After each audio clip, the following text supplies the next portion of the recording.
Banks spent decades trapping black families in a cycle of debt. Yet in the 1960s, thousands of black men paid for every car, home, and appliance with cash, shutting the door on creditors entirely. Their secret was a code passed down through generations, forged in the shadow of sharecropping and redlining. Why did this proud discipline flourish precisely where American banking wanted it gone, and what did it cost to keep? The roots of resistance run deeper than you think. Sharecropping defined the economic reality for countless black families after the Civil War. On paper, it offered a chance at independence, but in practice, it chained generations to land they could never own. Landowners set prices for seed and tools, kept the only ledgers, and charged interest so steep that a good harvest meant little. At the end of each season, families learned they owed more than they had earned. Debts piled up year after year with no escape. The law backed the landlords, and violence enforced the rules. For many, freedom meant trading one master for another. This time, the master was debt. Decades later, federal policy drew new boundaries. In the 1930s, the Homeowners Loan Corporation created maps that colored black neighborhoods in red, labeling them too risky for investment. Banks followed the lines. Mortgages, business loans, and even basic checking accounts were denied to anyone living inside the red zones. The GI Bill, celebrated for building the white middle class, offered little to black veterans. Only 2 out of more than 3,000 VA-backed home loans in Mississippi in 1947 went to black applicants. In cities across America, home ownership became a distant dream. By 1960, just 38% of black families owned their homes, compared to 64% of white families. The price of a loan, if one could be found, often came with higher rates, more fees, and the constant threat of repossession.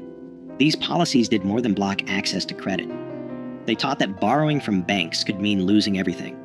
Wages could be garnished for a missed payment. A single late bill could bring public shame or eviction. Families learned to distrust official promises and to see debt as a danger, not a tool.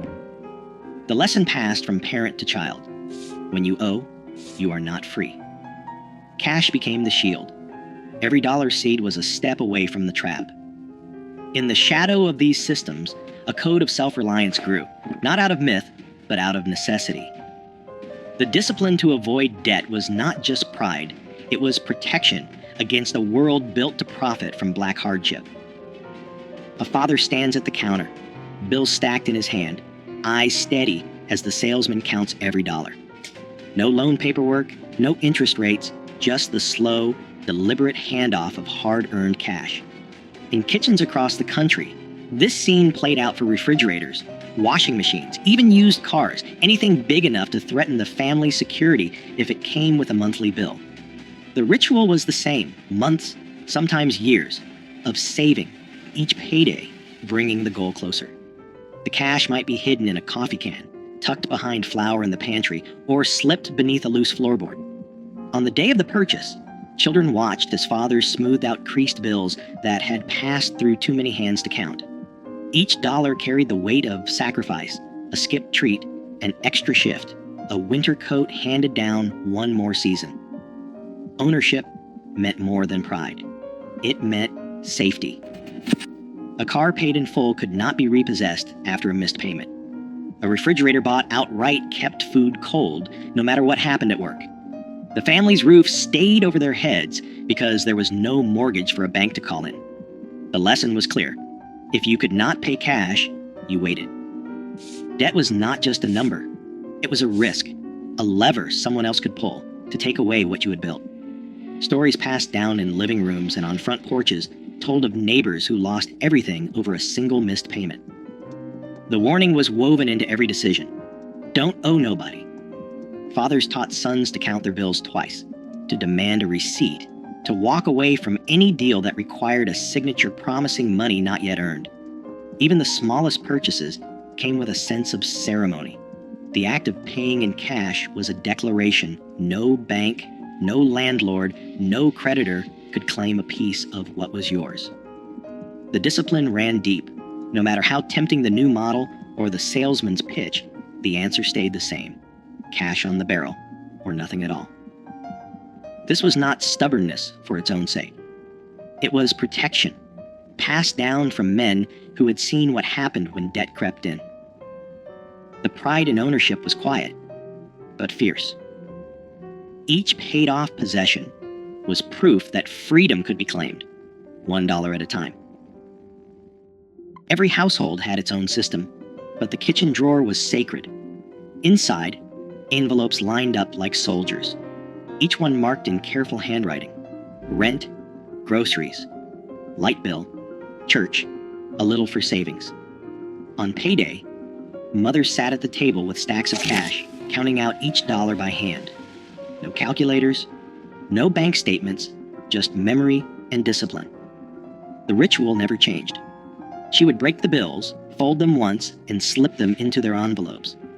If the grocery envelope ran low, meals got simpler. If the rent envelope was full, a sigh of relief might escape, but never a celebration. Money for treats or new shoes waited until every envelope had what it needed. Children learned early not to touch those envelopes. The lesson was clear. Each dollar had a job, and every job had to get done before anyone could think about extras. Sometimes a few bills got tucked away in a spot only she knew, behind a jar of beans, under the lining of her purse. Inside a book no one would open. That was emergency money. It was not for spending. It was for when the heater broke, or the landlord came around 2 days early, or a cousin needed bus fare home. Neighbors swapped stories about the best hiding spots, but the method was always the same. Never let money slip through your fingers. Never let a bill go unpaid. If an envelope emptied before the next payday, the answer was simple: you waited. No borrowing, no pleading with the store for credit. Credit was a trap, and mothers knew it. The empty envelope was a warning, not an invitation to spend what you did not have. This was more than thrift. It was a code. The envelopes kept the family safe, 1 week at a time. A new coat or a Sunday roast came only after the rent and lights were covered. The rules were strict, but they kept the wolves from the door. Children grew up watching, learning that every purchase was planned, every expense measured. The kitchen drawer, with its stack of envelopes, was the real bank, the only one that could be trusted. The layaway counter at the local department store was a familiar stop for families who refused to risk what little they had on credit. At Sears or JCPenney, a mother might place a winter coat or a child's bicycle behind the counter in August, leaving a few dollars each week until the final payment set it free. There was no interest, no paperwork, and no fear of a missed payment turning into a crisis. Clerks recognized regulars by name, sometimes calling out when a new shipment arrived or a sale was coming up.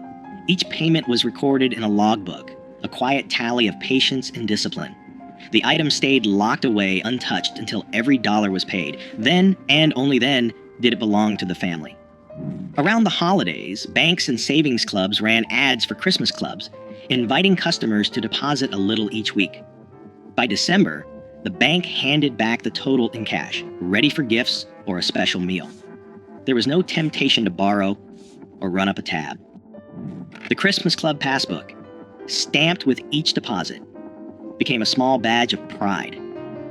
It was proof that waiting brought its own reward, that a holiday could be joyful without a single cent owed.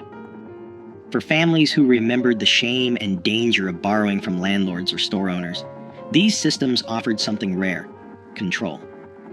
Layaway and savings clubs worked because they fit the rhythm of working life, the steady grind of paydays, the slow build toward a goal. There was comfort in knowing that the new dress or the toy train would come home only when it was truly paid for. Children learned the lesson early. Good things were worth waiting for, and nothing was more satisfying than carrying home a package that belonged to you outright. Even as department stores began to push credit cards and instant approval, many families held on to these habits. The layaway counter stayed busy through the 1960s, a quiet rebellion against the lure of easy debt. In the end, every purchase was a small victory, earned, not owed. In back rooms and kitchens across black neighborhoods, the sue-sue was as steady as the ticking of a clock. 10 neighbors, each with a folded bill, gathered around a table, No paperwork, just trust. Every week, each person contributed the same amount, and one member took home the pot. The next week, it was someone else's turn. The cycle continued until every hand had received a share. If a payment was missed, word traveled fast. The consequences weren't legal, but personal. A lost place in the circle, a loss of respect. In cities like Detroit and New York, these rotating savings clubs, rooted in West African tradition, helped families buy appliances, cover hospital bills, or send a child to college, all without a bank's permission.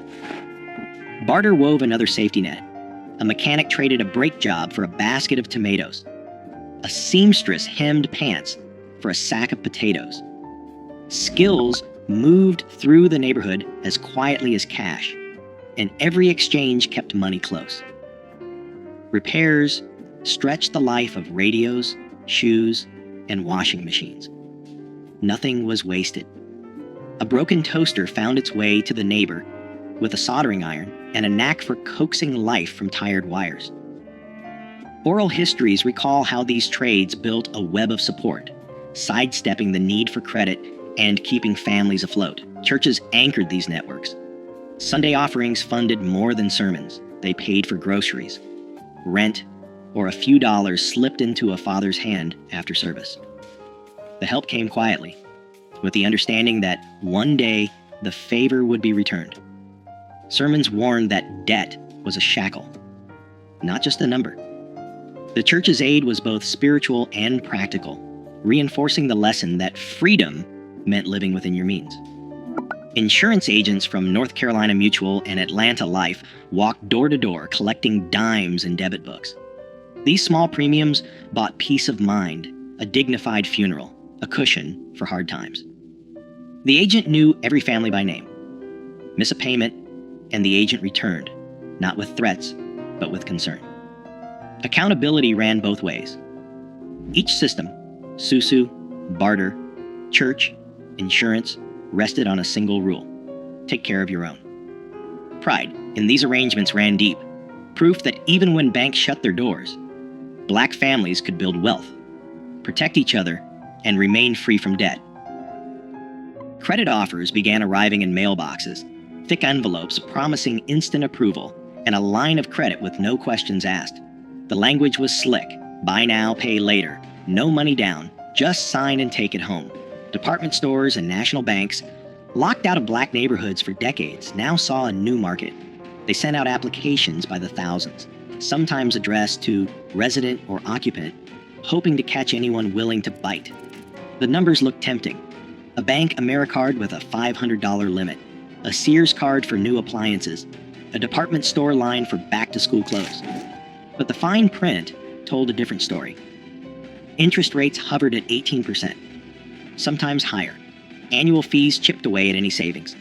Miss a payment, and penalties stacked up fast. Late fees, higher rates, even threats of wage garnishment. Newspaper ads and radio jingles painted credit as a ticket to the American dream. In reality, the terms were designed to keep balances growing. A $200 refrigerator bought on credit could cost $350 by the time it was paid off. Department stores trained clerks to pitch store cards at the register, offering discounts on the first purchase but locking families into revolving debt. Some banks used out-of-state charters to sidestep local usury laws, importing higher Nebraska or South Dakota rates into cities like Detroit and Chicago. Letters arrived every week, each one promising a better life, each one a trap disguised as opportunity. The pressure was relentless. For families who had learned to save every dollar, the flood of offers felt like an attack on their discipline. The old code, wait, save, own, met a new world where patience was out of style and debt was sold as freedom.